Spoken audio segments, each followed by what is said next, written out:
வணக்கம், நான் உங்கள் அபிமான யோகாம்பால் சுந்தர். இன்றைக்கி என்ன பார்க்க போகிறோம் அப்படின்னு சொன்னால் ஒரு நார்த் இந்தியன் டிஷ் தான். டம் ஆலு அப்படின்னு பேர் இதுக்கு. தம் ஆலு அப்படின்னு என்னென்னு கேட்டேன்னா, இந்த மாதிரி குட்டி குட்டி பொட்டேட்டோவாக இந்த பேபி பொட்டேட்டோன்னு கிடைக்கும் பார்த்துருக்கீங்களா, அதை வாங்கிக்கோங்க. ஒரே ஒரு விசில் குக்கரில் விட்டு வாங்கிட்டு தோலி உரித்து வச்சுக்கோங்க.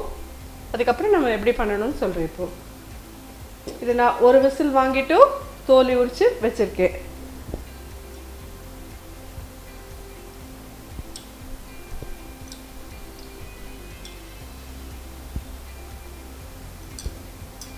ஒரு 5 ஸ்பூன் கிட்டக்க எண்ணெய் விட்டுருக்கேன். இதில் ஒரு 3 பூண்டோ 4 பூண்டு போடுங்க. இஞ்சியும் இதில் போடுறேன்.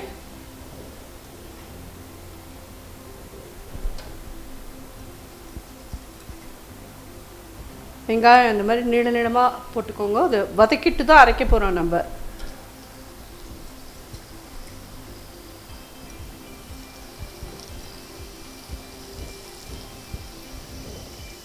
ஸ்மால் சைஸில் ஒரு 2 வெங்காயம் நறுக்கி வச்சுருக்கேன்.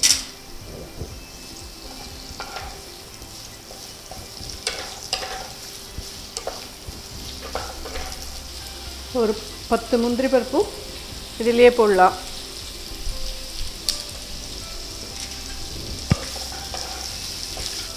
தக்காளி இதையும் இதில் போடுறேன்.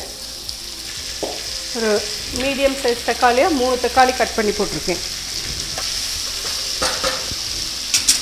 ஒரு சின்ன பிஞ்ச் உப்பு போடுறேன். அது சீக்கிரம் வதங்கும். இது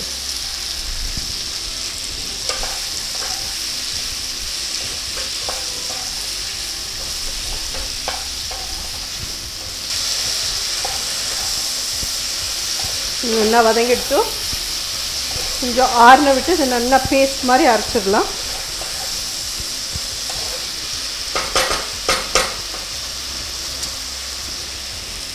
இதை அரைச்சிட்டு வரேன்.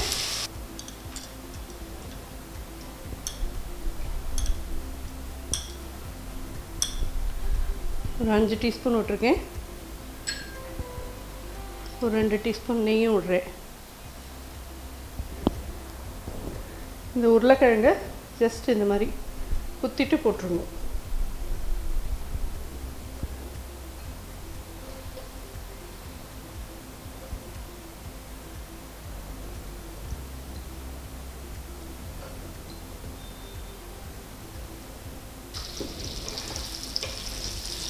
இந்த இதில் இது நல்லா டீப் ரோஸ்ட் ஆகணும். ஒரு 5 to 10 minutes ஆகும் இது டீப் ரோஸ்ட் ஆகிறதுக்கு.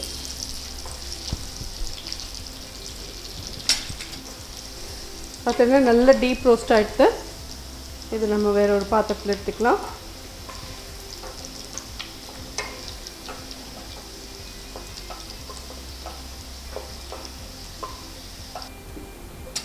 இந்த எண்ணெயிலேயே அப்படியே ஃபர்தராக சப்ஜி பண்ணிடலான்னு இன்னும் ஒரு 2 ஸ்பூன் எண்ணெய் விட்டுக்கிறேன்.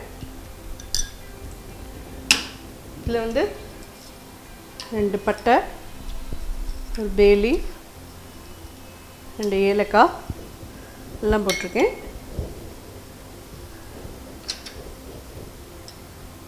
தனியா பொடி ஒரு 2 ஸ்பூன்,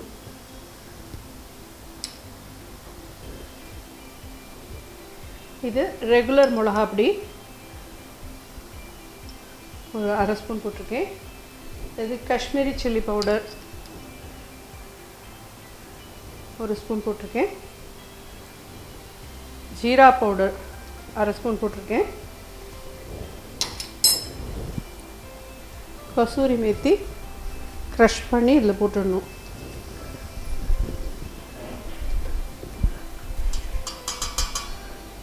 மஞ்சப்பொடி ஒரு 1/4 ஸ்பூன். இது எல்லாத்தையும் எண்ணெயில் நல்லா வறுத்துக்கலாம்.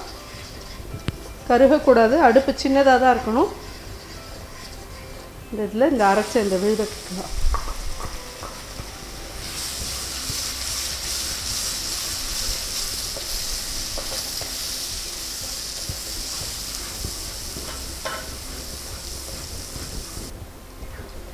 ஒரு 5 நிமிஷம் இதில் பரட்டிடுங்க. அப்படியே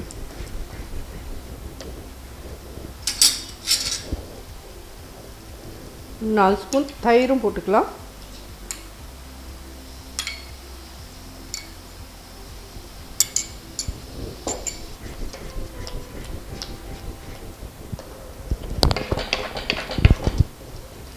இந்த பொட்டேட்டோலலாம் உப்பு போடல, அதுக்கும் சேர்த்து இந்த சப்ஜியில் இப்போ போட போகிறோம்.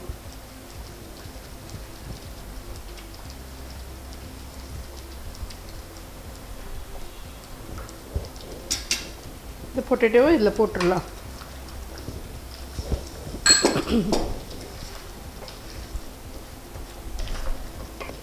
தண்ணி விடலாம்.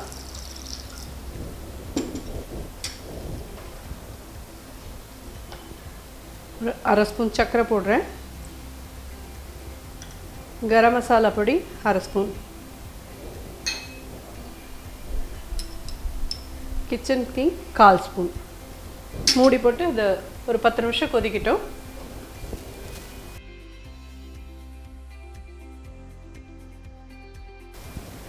இது ஆல்மோஸ்ட் ஒரு 10 நிமிஷமாக கொதிச்சுருக்கு.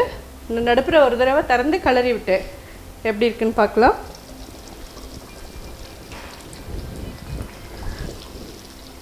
ரெடி ஆகிடுது நல்லா ஜோரா. நம்ம தண்ணி விட்டது கொஞ்சம் லிக்விட் ஃபார்மில் இருந்தது இல்லையா, அதெல்லாம் நல்லா சேர்ந்து கொதித்து நல்லா இதாகணும். ரெடி ஆகிடுத்து. அடுப்பை அணைச்சிடுறேன். கொத்தமல்லி போடலாம். மேலே ஒரு ஸ்பூன் க்ரீம் போடுறேன்.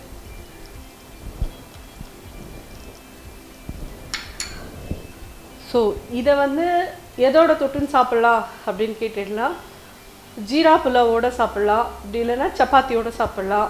ஸோ இப்போ இதுக்கு மேட்சிங்காக நான் ஜீரா புலாவும் உங்களுக்கு பண்ணி காமிச்சிடுறேன்.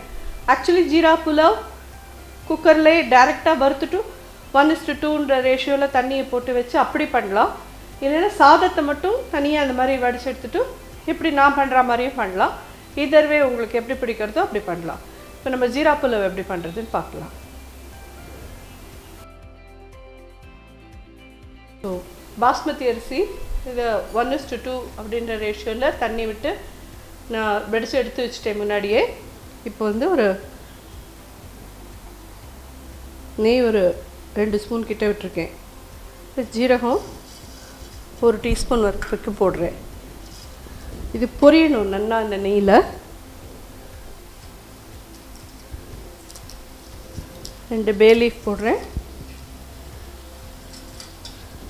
கிராம்பு போடுறேன் 3, 2 பட்டை, 2 ஏலக்காய். இதெல்லாம் நெய்யில் நல்லா பொரியட்டும். இந்த ஸ்டேஜில் தான் நீங்கள் ரைஸை நல்லா களைஞ்சு அதை இதில் போட்டு வறுத்துட்டு அப்படியே கூட ரைஸ் குக்கரில் வைக்கலாம். இல்லை நீங்கள் ப்ரெஷர் குக் பண்ணலாம். 1:2 ஊற வச்சேன்னா 1.5 கப் போடும். ஊற வைக்கல டைரெக்டாக அப்படியே களைஞ்சிட்டு அப்படியே வறுக்கிறேன்னா 2 கப்பு. நல்ல இந்த ஜீரகம்லாம் இதாயாச்சு.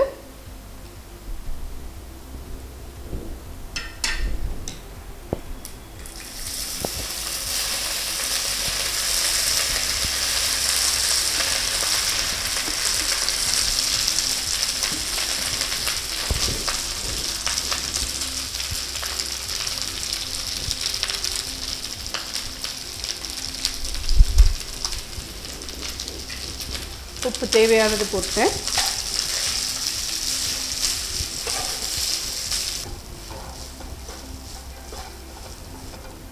அதிலே போட்டோன்னா அப்படியே ஈவனாக ஆகிடும். இந்த மாதிரி நம்ம பண்ணோன்னா நல்லா உதுத்து விட்டு உப்பெல்லாம் எல்லா இடத்துலையும் மிக்ஸ் ஆகிற மாதிரி பண்ணணும்.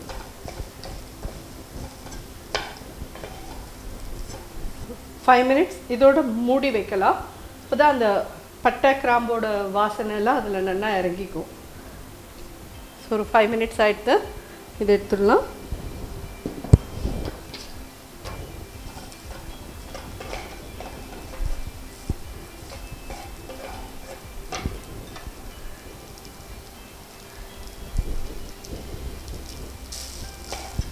அடுப்பு அணைச்சிட்டேன். இந்த வெர்ஷன் ஆஃப் ஜீரா புலாவ் தம் ஆலு எல்லாருக்கும் பிடிச்சிருக்குன்னு நினைக்கிறேன்.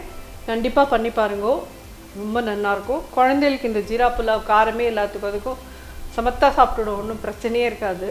இதெல்லாம் நீங்கள் நெய்யில் தான் பண்ணுறோம். ஆனால் நெய் சாதம் மாதிரி தான் இருக்கும், நல்லா இருக்கும். கண்டிப்பாக ட்ரை பண்ணுங்க. நன்றி, வணக்கம்.